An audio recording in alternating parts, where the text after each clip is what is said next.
Urutalo luli Middle East. Strait of Hormuz efuso Strait of Hormuz. Nayenga Honorable Gundi America nga bwe nakugamba tulutalo lujja jisumbua. Yeah. You remember when nakugamba. Waliwo noga lujja it will take months. Yes. Tejja kuvunika naga tejja kuvunika government ya Iran. Ate kirabise nti Iran esobodde okusustaining ekitibwa a symmetrical warfare. Yeah. Nakugamba it will use small weapons but it will contain the big weapons of the US. America esanze mu stalemate. And the cobweb mode of defense nawulidde Kazibwe Dr. Kazibwe nga yagitamins nti the mosaic style of defense. Cobweb Iran gyekozeseza eraze nti badde efficient ku mighty America, containing a mighty America. Omanyi Cobweb ye nyumba ya Nabbubi. Eba notes obufundi kwa bungi. But when you hit one nokuba kasonda kamune kakutuka tesobola ku nyumba ya Nabbubi teyiika. Shakinga nesigala eyimiridde. Nobo okuba akalala ne kakutukako wali teyiika. Shakinga nesigala ngeyimiridde. So that defense approach Iran gyekozeseza gyebayita the mosaic defense. It's good that America is trying to block a ceasefire through Pakistan. Because our worry was fetwa tweralikidde ngaba na Uganda ekikunsonga ya mafuta. Ebe ya mafuta okulinya tetwina strategic reserves tetwina chizimala. But it's good that now it seems the ceasefire is imminent. Through this Iranian Pakistani general, the chief of defense forces, General Hassan Munir. So chenjagado kutegeza abantu nti one, this war seems to rufinye stalemate. Two, America irabika tena chezako. Yes, tena chezako. Banga Trump yagambye Iran nagambwe mutagulawo ngenda kusesebula power plants zamwe. Iran nemugamba nafe tujja kuba power plants zo Middle East zonna z'abanywanyi bo tukubire ne ebyuma bine bisenge gy'amazzi babiyita water desalinating plants ebisenge gy'amazzi ga ocean na gondo byenda tubikube Middle East esigalenga teyina mazzi. Ka Trump nayongeza naga kali sikyalumbye tuteese. Yes, so chikulaga nti nga bwe nakugamba nti Iran tebajja kusobola givunika. Okay, perfect. Iran tukamusaba I think in national organizing gundi wawe Mr. Buwembo Habib inabalala abo the leaders okubayimbula. Number 2 okubakiriza bademu iPod bafune sente zaabo. Nupo manyi bali bajijamu okujikiriza demu efune sente zafuna kemyaka ena. Yali efuna was it 5 billions per quarter, how much that sente zili ya waste yo zali sente nga zili about simanyi, but it was a lot of money in billions. Mwaka ogusembeze go batazifuna nabagamba mutukirize tudde mutufune sente zaffe ekyo nabashikiriza. Neba saba bajeteeka Uganda leader of opposition alondebwa nupo ekirizibwe demu eronde leader of opposition kine cha honorable Mukyali avuga echa honorable Mukyali avuga ne babakiriza ne condition nga ina kuva weru wa Buganda. I need to note. You not. So okay, omukulunga tana fuluma Buganda. There are some things byakanyako omuzeyi weggulu omukadde w'ekkanisa bisigale nga bipasuwinga. Okay, number 1 okuta release eyaba muku bakulembeze abali mu abasibe bali nabo nga tusooka n'abakulu.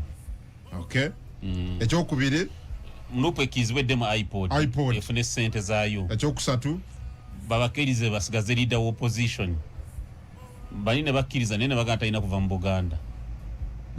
Mujja kulonda nenga tava mu Buganda ne babawana erinnya ndoze entalo ataniso ziwulya nsenyonyi tutadde kubeera lopo tona biwulya ku nupo ekisanje kino parliament ye 12 tayina kuva mu Buganda. Bwe kubaleka ne bagamba onale bulumwa gye etteeka eryo.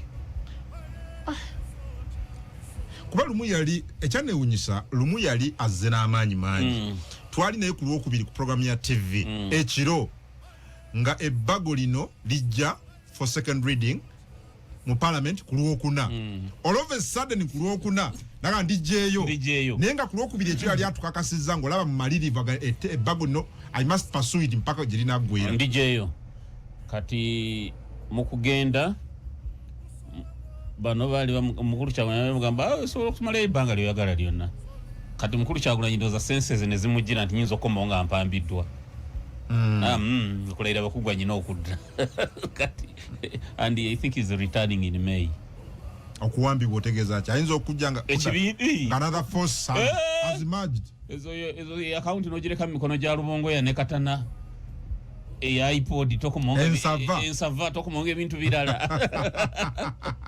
ebina byofuzo ne bine entalo zaabyo ndalalala ne family I think ne bagifunamu ne bagikolamu omulimu ne kine ky'abasirikale okuva ewaka kiri negotiated yes okay bino nga tanava wano even renovation of the home and that were renovated okay so bino bye bimu ku ebyo byaleka bisigadde mabega govudde kubiri personal besijjako omukadde w'eggulu handling govudde kubiri personal n'ebya family okay so watuuka mu America ogenti you think but diplomats ba taking over siba diplomats I think Adonia Yebali tayinza batabeeramu awo neera ebyo bustanti obuwola bayimirira konono tukuba ekifaananyi naye ebyo yakuyambaho nalibwe Kyagulanyi eno amagye butagwamu maanyi musajja waffe omulaba apanga aleeta ebyo naye bibaamu Adonia Yebali oyo Adonia musajja muzibuzibu nja munoonyako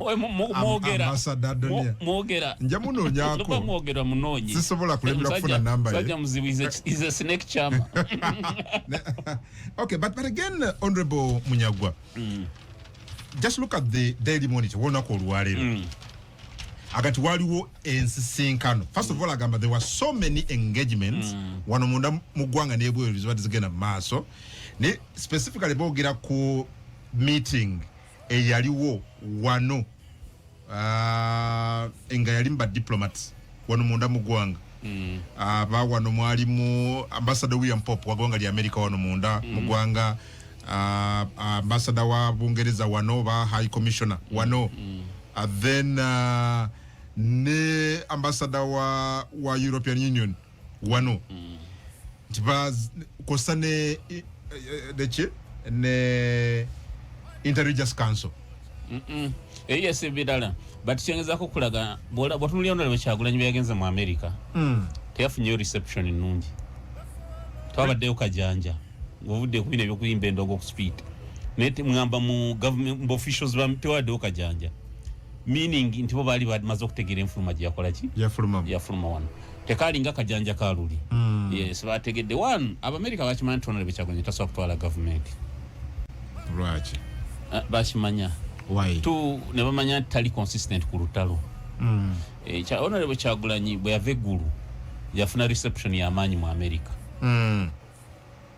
bwe yafuna reception baali sympathetic nga bala President Museveni General President afuze emyaka ameka atadde amaanyi ku pop star nera bwamuyitanga na pop star ne bagamba a Ugandan legislator a former pop star mu driver watiddwa awonedde na watono okuttibwa but as we speak now he's currently incarcerated in the UPDF dungeons the dangerous dungeons eza UPDF anaga byonna byabaawo government ya miscalculating anekola mistakes nga mukaga Honorable Kyagulanyi nazikwata ati nasubira mu America yava mu America nga bakonvinsinze nti he's a threat nera mu Uganda obulamu bwe buli matiga naye the way they conducted themselves mu kuva ku mu America day one omaya America kasogena nokoleza allegations zonna bo okumaote bakuleka bulesi they alert their military attach here follow up ne political attach ba following up tebakusobola kukireka bulesi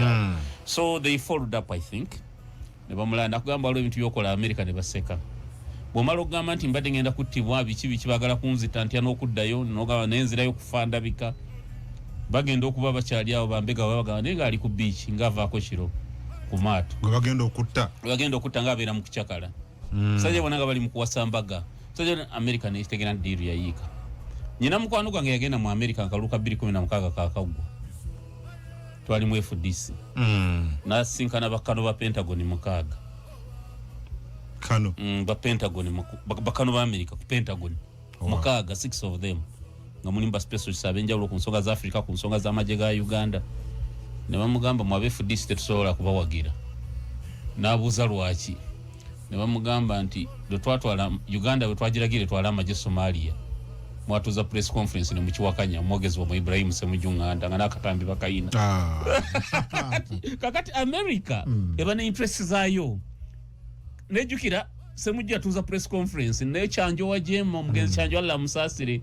Hussein Chanjo. Nga bavumirira mu Uganda okutwala amaje Somalia. Kumbe interest za America zetukola ki?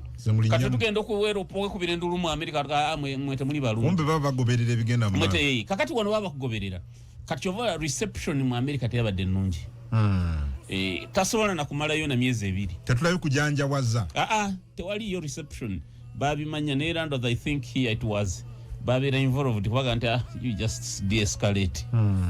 Tewali kiriwo wano. Yes one bamanya nti ina tale center. Bachimanya I have information. Ina tale center. Ne bachimanya he lost. Kakati ne bamanya nti taina lugendo. Omanya Americans are very funny people. Tebaiza kuwagira nti bakwagala nnyo bo tebalina go baagala wano. Their interests zezibeera zebaagala zokka. Tebalina omukwano wano. So mu America I think ayinza kubeera fully under the control of under the handling of Ambassador Adoniyi Ayebare. Yes, I think. And I don't think anyway he's a diplomat. He's a dignified guy. Gwemanyinti ajamani anachigusa Adoniyi ezinentezga nazawedde awe Adoniyi atajja kulemwa ibino yabimazedda. Adoniyi is a snake charmer. Omanyi bayita snake charmers. Adoniyi omuntu alimba omusota ne gukakkana. Yes.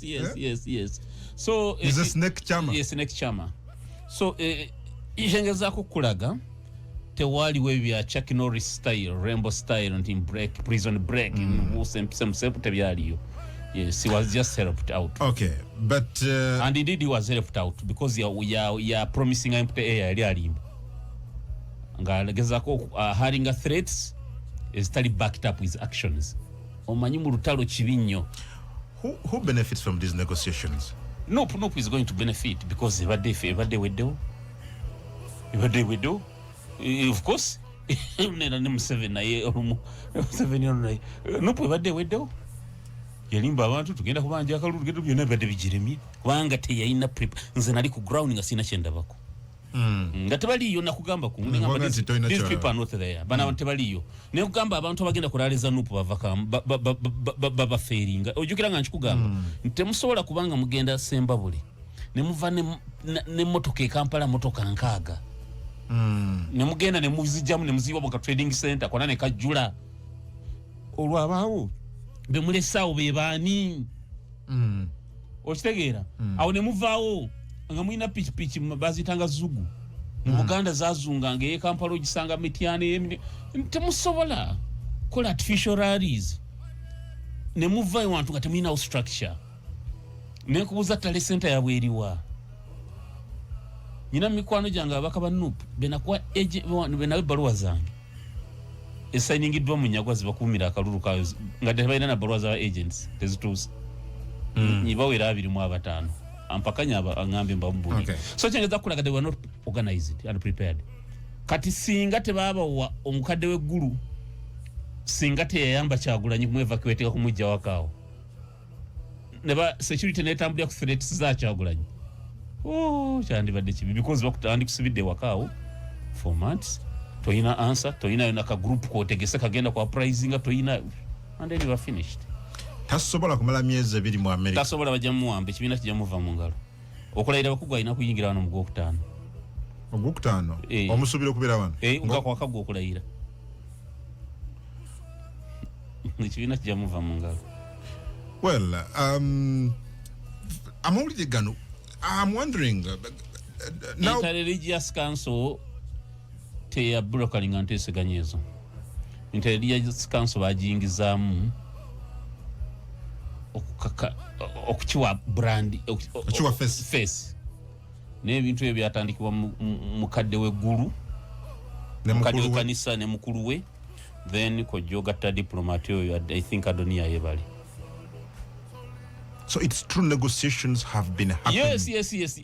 Leka naawe tewali teeka lya lumu yandiyimiridde tekiriyo tewali Zedriga na group bandifulumye mukomera nga n'okulayira tekunnaba. Yeah, but look at the timing ey'okujja abaserikale mu makage. Nanti kakati oli alina okudda amakaga alina okuba nga yoyoteddwa byabikkaanya makaba alina okugayoyota biki oli alina okudda tebagambye dignified way neera ajja kudda bamukolere ne ka procession ave Entebbe paka ewu ewaka alina okubaawo ebitaala byaka briefing abantu awo mwana nagenda nga kibanda nkomyewo nga kibanda nabakuba ekimooni nenkomyewo mwana bano abasajja balina akatengo nabagambye enkomayo wange muveewo nasanga baavaawo dda nga bomanyi bati amaanyi g'abantu mwana gamunamu mukimanyi the usual ones naye ekitali kibi you see nakugamba mu bikonde you cannot punch beyond your weight bwoba wakkira atano tusobola kuba kikonde kya kilo 7 no you can't Besigye ebintu byakola Kyagulanyi tayinza bisobola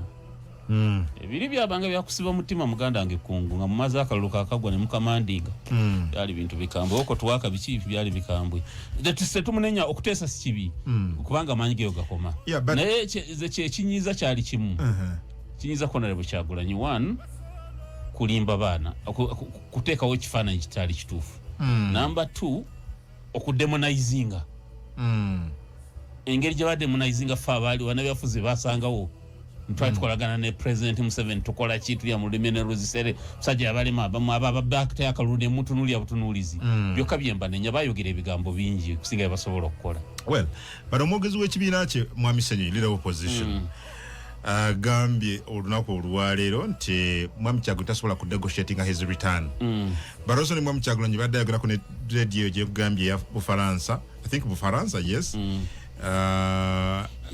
n'abagamba nti he believes in dialogue. Both they believe in dialogue, but he cannot negotiate his return. Ajja kudda Joro Ssenyoyi nagatayina musango. Teguliwo. Let me play for you this clip. N'abatuwuliriza basobole okubeera nga bagoberera ebigambo by'omukulu. Utayina musango gwe yazizza. Akasoka gundi kasiyaji nga bono ogamba ngenda kulya greens ne kantekeko ka mayonnaise.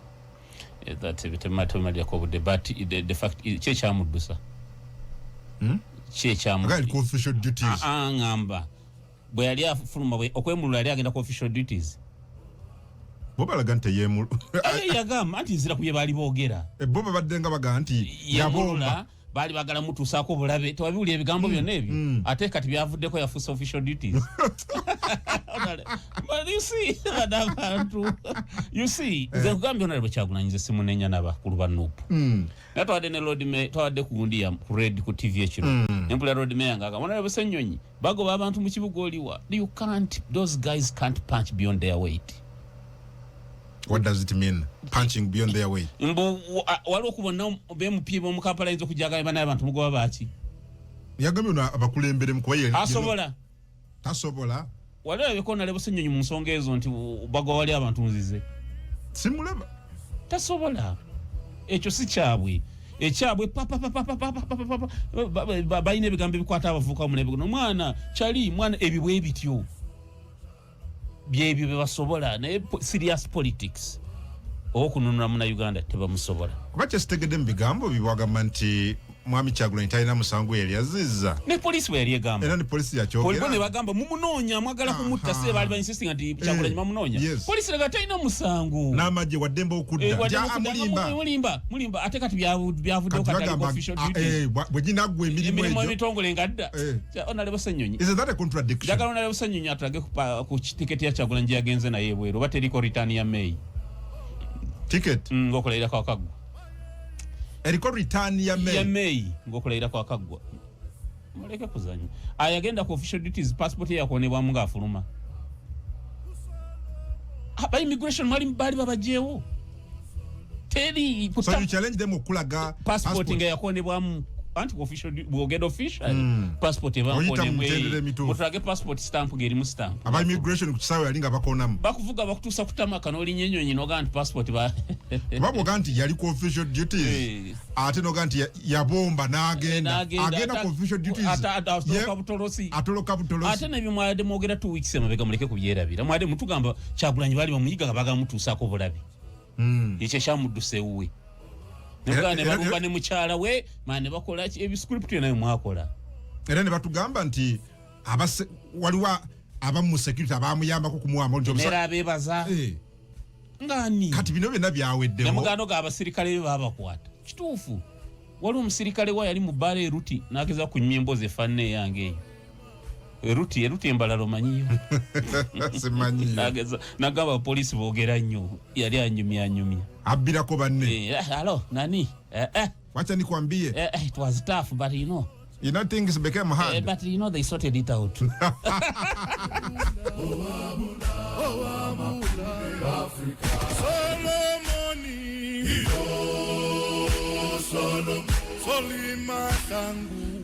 Konsunsuzi Radio 4 Radio 7 pereza message ku 0756 katono nyondo bunyagwa omukulu abadde ne interview nako olwajjo ne radio RFI va radio ya Bufaransa ebigambo nga abyanukudde mu mbeera kankusample nyo katono n'abatuwuliriza. Our guest this week is Robert Kyagulanyi. He's better known as Bobi Wine, a star singer turned politician from Uganda. After spending nearly 2 months in hiding after a contested presidential election, which he describes as tainted, in order to allow the re-election of Yoweri Museveni for a 7th term, Bobi Wine has resurfaced a few days ago in Washington, where he joins us from. Thank you very much for being with us. Thank you for having me, Mark, and good morning or good afternoon or good evening. On July 15th, this presidential election took place. After that, you vanished. Can you tell us exactly what happened since? Well, to be exact, I escaped from my home on the 16th of January, just one day after the election. Let's go first by that. He escaped. Yeah, back in the official duties. He escaped from his home. From his home. On 16th. On 16th. Kati chikube cha Honorable Senyonyi teyagenda ku official duties. Tukatuze kukyagamba nti ye yatoloka obutolosi. Kyenkuba nze ngamba yajiwawo amaje. Katuwulirize. Following a raid on my house, I had earlier got information that there was a plan to harm me, and indeed when the military raided my house on the orders of General Muhoozi Kainerugaba, the son of Museveni and the head of our military, I made my way out of my house. And I was in hiding for almost 2 months, following not private but public orders for my execution. Eventually, I was able to escape my country and resurface in Washington. But in between, my home was raided again and run over. My wife was assaulted and my family members. My wife ended up in hospital, and the military has been occupying my home since then. My wife said, the military has been occupying his home. You know, you get the quick executions. Manchi abadate geza. Abadachi kwa salwachi. Simanya abadagu ofunye muchi. Pulidenge bigambe byetabudde, but I don't know what he was trying to mean. But kyengezako kulaga Kyagulanyi kizibu kyalina kiri kimu. Tamanyi nti abazungu tebabalimba. The military invaded your home, assaulted your wife. You see, kakatika nkulage. There is a team of family members that traveled abroad with a dog, with a family dog, through Entebbe Airport. A team of whose family? Some of his family members traveled via Entebbe with a dog. A family pet, a dog. Embwa nebagitwala. Zinezawaka. Tosobola gamba nti abantu abo tebavuddewo mu mirembe. Ne bafuna n'obudde obusula embwa. Embwa ntisitula ne gundi. Embwa yaffe tetugireka. Tugireka tugende nayo. Bagiteeka ku nnyonyi n'egenda. Number two, waliwo bagambira nti Kyagulanyi tewatuukika asikali ali bubyojjukira asikali mulwadde twagala tumutwale mu ddwaliro bwe basobola okukkiririza mukyala we agende mu ddwaliro nga bw'ogambye batasobola kukkiririza asikali kubeera kugenda kujanjaba aba yali assaulted. Kyagulanyi wabeera eriyo muzeeyi w'eggulu ng'amufunidde wabeera bagamuteekewo ekibeera ekiraga mwana nti munjigga bakyali tebangwamu kutandike kona ninga tewaaliwo nothing wali tosobola nze onaleba Kyagulanyi wali danazanya CCTV footage ng'atoloka ewaka we ndyetonda ku radio kuno nazanya obutambi obwa kamera ng'atoloka ewaka we ng'akuba abasirikale ab'ekimooni. Kyagulanyi yabeera evacuated by omukadde w'ekkanisa wabeera eggulu. He escaped on 16th as he claims. Yes. Nabeerako mu ggwanga ne bakwata obutambi then ne bamufulumya. Naye chances are high nti John Muhoozi teyamanyako. Kubanga waliwo scores era ayagala okusettolinga ne Kyagulanyi. Zazira kubeera settled. The chances are high nti CDF teyamanya. Okay, katonga tuwulire eddoboozi lino.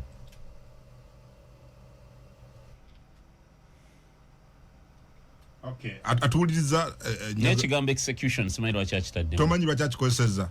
An execution tekitegeeza kutta muntu obanga bamusayidde ng'omusango. Antega nti bye baali baagala okukola byebyo. Nti baali bagala muteeka kalabba kumutta. Katuwulirize. Bobi Wine, a star singer turned politician from... Okay, ampuliriza eddoboozi lino njagala. Mugabe, the son of Museveni and the head of our military, I made my way out of my house and I was in hiding for almost 2 months, following not private but public orders for my execution. Eventually, I was able to escape my country and resurface in Washington. But in between, my home was raided again and run over. My wife was assaulted and my family members, my wife ended up in hospital, and the military has been occupying my home since then. But you were able to escape from them for weeks, even nearly 2 months. This shows that maybe you were helped by some official, and maybe some in the regime are not totally in agreement with the order to go after you. Sure. Most importantly, the people of Uganda shielded me everywhere I go. The common people risked their lives and families to house me, to feed me, and to clothe me, and to accommodate me. But most importantly, I had assistance from security people that I will not mention from within the regime, who are not in agreement with the way our country is being run. Most importantly, the way our military is being run by the son of the current president. He was assisted by security, that he says. Yambibwa first family. Tewali omulala ina order inza kufulumya Kyagulanyi wano omulala. Kujjako bali abazeeyi ababiri. Okwoboka kuli order era esobola okubikira CDF.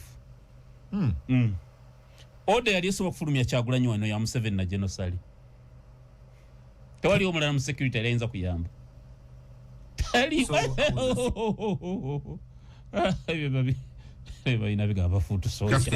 And I was able to escape the country through one of the big countries that I will not mention. You've been arrested before. I mean, you've been in trouble, if I may use the expression, with the regime before. Why did you feel that this time you needed to flee? I mean, do you think they were after you, not only to capture you, but also possibly to kill you? Yes, I was, I've been arrested before, I've been tortured before, but this time it was explicit. In the past, the people that were in charge of the military, yes, they were brutal, you know, as arrogant and as murderous as General Museveni's son. This time, the person who is in charge is known for brutality. He tortures people for fun and kills people for fun. He himself confessed to killing 24 of my friends, and he said publicly that he was looking for me to make sure I am the 25th dead body. He has threatened to kill before, and he has done it. He has threatened to capture our people, and he has done it. He threatened to raid my house, and he did it, beat up my wife, and she ended up in hospital. So when he threatened to kill me, I knew that my death was imminent. And indeed, there were very many roadblocks mounted all over the country looking for me. There were many raids on the officials of my party, the members of parliament, and even my personal assistant. His house was raided, and his wife was abducted. Up to now, the wife of Sheriff Naja, my personal assistant, is missing. She was picked up from the military, from the house by the military, and this was on camera. And up to now, she has not been seen again. General Muhoozi Kainerugaba, who you've mentioned repeatedly on social media, he accused you actually of fleeing to the United States already back in January, and that you're actually spending your time having a good time in the United States. What is your response to those allegations? Okay, dude, don't complicate getting... Yes. Kijo cha Honorable Senyonyi ekyokugamba mbu yali ku mitongole era agenda kudda ngeze ekitegeereza kakati ekizibu kye balina bakita flip and flop kyotegeeza okubagana kw'ebigambo byabwe ne babeera ku kino enkya ne badda ku kino leero baagala kumutta ali ku mirimu mitongole enkya ate kakati bw'anadda mu gwokutaano abatemba n'abavuddeyo Muhoozi Kainerugaba n'abataliiwo baga nti baagala kumutta obuuza ki bw'anadda mu gwokutaano omutemu anabataliiwo simanyi you see ebyo byonna muleke mugamba abantu mubeetonde ne twabalimba abaana bamwe ne babasiba ne bakola ki twayogera bitasobola kukola bitasobola kutuukiriza simple tutuulenga opposition planning olutambi olujja tuzaako ki sikulimbalimba abantu kola eggaali kola bino ng'olimanyi olimba yes tebisobola kubeerawo ebyo waliwo omukungu mu Nuupu yakubye ekyebanda ekibaati azimba akeedi ate wa Luganda wa ku Lusegere nnyo akalulu kabaka akagwa ne muzimba z'akeedi ssebo mukungu mu Nuupu w'amaanyi nnyo ekyebando yakubye ekibaati azimba akeedi avuga ne wiishi bagitomedde emabega wano ku kabina so ebintu obikolaga ffe tukulaba ekintu mwatunda struggle y'abantu but which is okay nzona lebo Kyagulanyi okuteesa kwenega ne President Museveni sinaako buzibu naye next time temuddanga okukyamusa baana kuba tisate nga mulimba it's very dangerous. It's very, very, very, very dangerous. Yes. Because waliwo kyemba njagala kino kimajjagala okulaga bambuza ku nsonga ya negotiating okudda ebigambo nakubagana nabyo katono nnyo for our own listeners. It is okay. Do you feel still under threat, even far away from Uganda? I mean, do you think there are threats on your life, or because you're across the Atlantic, you are protected? I am still under threat. I am aware that I'm being followed. And, in Uganda, history shows that many dissidents have left the country and have been followed and hurt, harmed, or even killed from very far away from home. I am still under threat. However, at least I know that I can communicate in the tentative. I can be able to speak to the world. Right. What are you waiting for? There is also talk that U.S. Ambassador to Uganda, William Popp, is President Museveni, that would allow your safe return and your party, the National Unity Platform, to be recognized as a legitimate political party. Are there such talks underway to help you get back and help your party re-become a normal political party? First and foremost, we don't need any negotiation for our political party to be recognized. The law is not to be negotiated. The law is the law, and according to the law in Uganda and internationally, we are a legitimate political party.